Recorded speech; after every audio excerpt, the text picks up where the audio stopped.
Panthers Saints preview. We are here a couple days, actually a day before. So as of right now, Derek Carr has cleared concussion protocol. He is online to start. Earlier this week, we were talking about how that would be obviously a huge part of our preview and kind of our cap for this game would be if Carr does get the start. As of right now, this is 11 a.m. on a Saturday. As of right now, Derek Carr is looking to start. So that does kind of change some things. We are watching VSIN, one of my favorite sports information channels. If you don't know anything about VSIN, start watching it. Start listening to their podcast. They are, especially if you like sports betting, they're so much better than ESPN, Fox Sports, whatever else. So huge proponent of VSIN, huge proponent of what they're doing in the space. So let's go ahead and take a listen. And this number opened against the Panthers at 3.5. It's jumped already to 5.5, which is intriguing because you mentioned Derek Carr going out. We don't know what his status is going to be. Mm-hmm. He's going to be he is playing.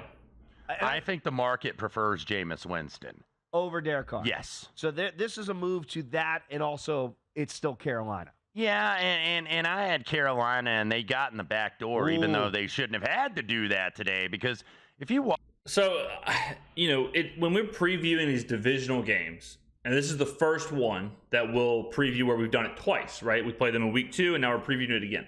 Not much has changed for Carolina. Carolina still has the same problems we talked about back then. I don't think Bryce Young is very good.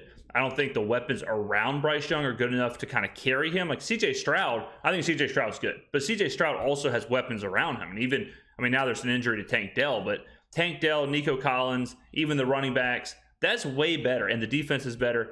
That's way better than what Bryce Young is saddled with. Bryce Young, unfortunately, he might just be a bad quarterback, but he also doesn't have the setting to succeed. Throw in the whole Frank Reich. He was the head coach, then he wasn't the play caller, then Thomas Davis was the play caller, then Reich took it back over, then Reich got fired. Now they have an interim coach. It's a mess. Carolina's a mess. Carolina's playing for nothing. One-win team going on the road in the Superdome. The Saints should bounce back here. The Saints should put it on Carolina. This should be an easy win. I know it's the NFL. Any given Sunday, whatever, anyone can beat anybody. But when you look at what the Panthers do, what they don't do is they don't defend the run. The Saints desperately want to run. They can't run. They haven't done a run all season long. So this should be the game that the Saints can run. And if the Saints have success on the ground, that should open up play action. That should free up Carr. That should free up the offense. So really, if you look at it schematically, this game lines up perfectly for what the Saints want to do. A little on top of that, the Saints are at home. All right, so they didn't have to go anywhere. They took a beating against Detroit last week. They should be coming off of that loss hungry, wanting to prove something.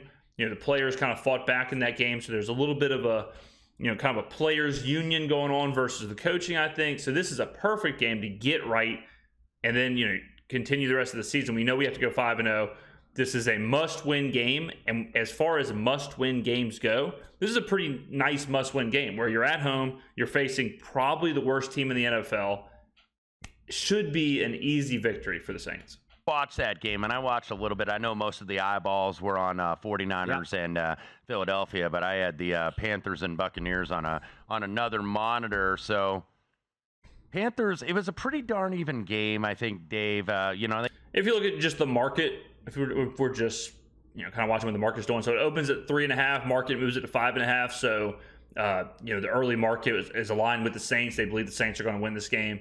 42.5, market goes to 38.5. That means obviously they think it's going to be under. And I think a lot of that is driven from the fact that the Saints don't score that much, but they also don't expect Carolina to do much as well. So this kind of has one of those, 24 to 10 kind of games written all over it, in my opinion. They got out-yarded by 40 yards. The turnovers were even, but Bryce Young got sacked 4 times. Yeah. That's not just the offensive line. Quarterback sack rate is oftentimes a quarterback stat, not an offensive line. Yeah, we talk about that all the time. And just continuing to struggle. 3 of 15 on third down today. Tampa Bay wasn't great at all.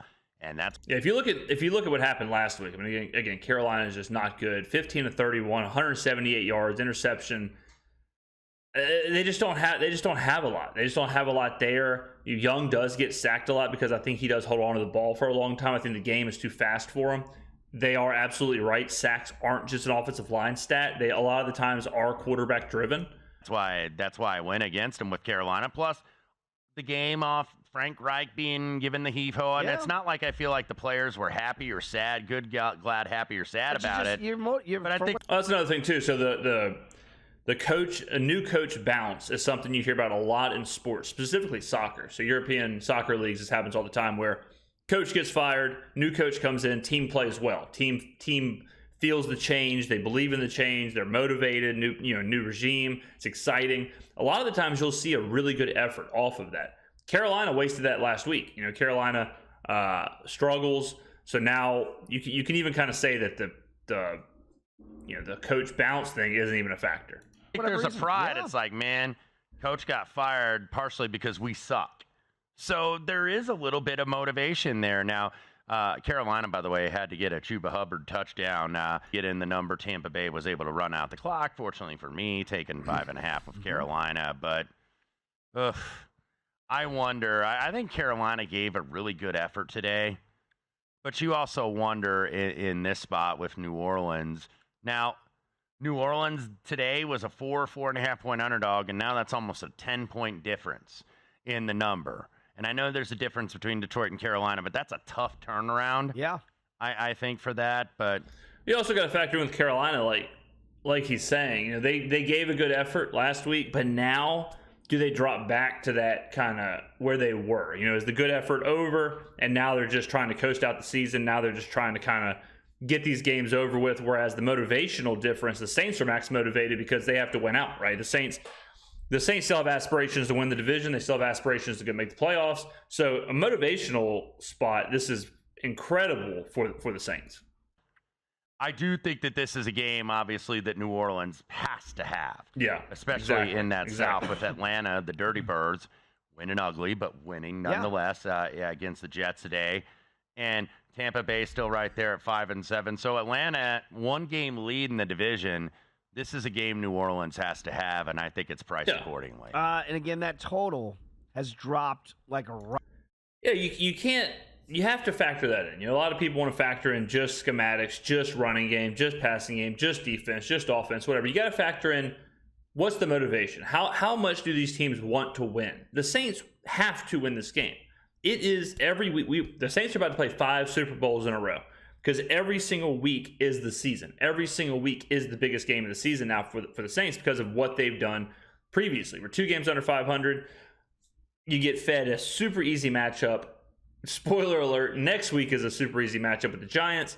So you have to get these 2 games to get back to 500, and then we all know what comes up. It's the Rams on the road, and then Tampa Bay on the road, and then you finish off in the Superdome with Atlanta. So the goal is to win 4 straight games and have the division decided in the Dome against Atlanta. If you were to tell me that the Saints are a 9-win team heading into that game against Atlanta, everything is on the line in the Superdome, I'd be ecstatic because that's what we want. That's what our end goal is. Give us the chance. Give us the opportunity. We don't have that chance. We don't have that opportunity if they blow games like this to the Panthers. So, I don't think the coaches are going to do anything spectacular. I don't think the coaches are going to all of a sudden, watch a bunch of Bill Parcells and Bill Walsh and Sean McVay. And, they're not going to watch Andy Reid's highlight tapes and start reading, Nick Saban's books or anything. They're not going to all of a sudden become good coaches. So I don't expect much to change as far as the game plan goes. I just expect the players to be much more ready. I expect them to be much more motivated and much more laser focused on this game, especially coming off of Detroit, especially coming off of the boos, especially coming off of everything they had to deal with in the media this week, answering questions about the locker room and about the city hating them and about the being booed at home. They've heard that. I'm sure we know the Saints are one of the biggest rabbit ear teams in the NFL. They hear everything, but I'm sure they've heard all week long that Detroit fans sold out the Dome, that the city was taken over by Detroit fans. So they don't like that. They're going to want to send a message. They're going to want to prove a point. And you're probably going to hear me say this a lot because our schedule is so easy, but I'm a lot less concerned about Carolina than I am about the Saints.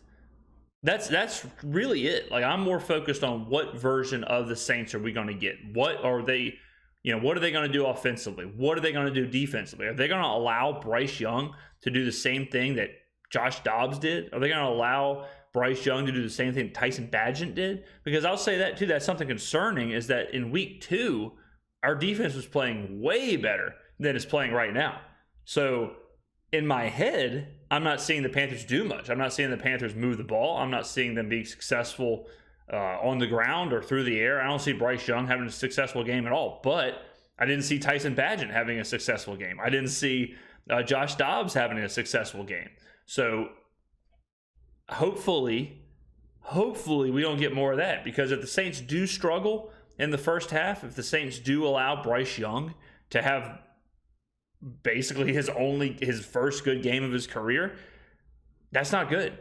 We need to start fast. We haven't scored on an opening possession, so we have to start fast. We have to kind of come out of the gates. That's what I'll be looking for. I'll be looking for that first possession. I'll be looking for, can we score? I'll be looking for, can we push the ball? If we get the ball and go 3 and out, I'll be very disheartened. That's probably me getting in line for another dome dog. Rock, open 42.5, all the way down to 38.5. Now, depending on where you got that number with Tampa Bay, I believe the over with that backdoor score in 2, because I think it closed 37, and it lands 39 today with that 21-18 win. Carolina coming up a little bit short. But again, if you had Carolina, they cover all numbers pretty much. Yes. Are we going to get the marketplace is not expecting points. How much I don't see a lot of points more will this total drop if it's already dropped 4 points just on today alone? I don't think it'll drop any further, but I think this is probably a good landing spot. My prediction would be, like I said, 24-17 or 24-10. I think Carolina probably gets something. The Saints defense isn't exactly smothering right now, but I think the Saints jump out early. I think the Saints kind of coast. I think they run the ball well. They kill the game. Everything lines up to a Saints win, which is a dangerous thing to say, but everything lines up to a Saints win and to the under. It lines up to the Saints having most of the time in possession, running the ball successfully. We know kind of how they operate with a lead. We know they can get kind of conservative. We've seen that in the past on a few occasions that we've had a lead. So Carolina probably struggles per usual. We don't do much either, but we backdoor our way into 24 points just because of how bad Carolina is and owning possession and all that stuff. So, yeah, my official score prediction, I'll go ahead and say 24-10, which if you're betting, lends itself to the Saints. Obviously, tough number now. You might want to wait, see if it can creep up even further, maybe be a teaser option, or maybe you just lay the 5.5. But I'd have no interest in Carolina, even though it's a divisional game.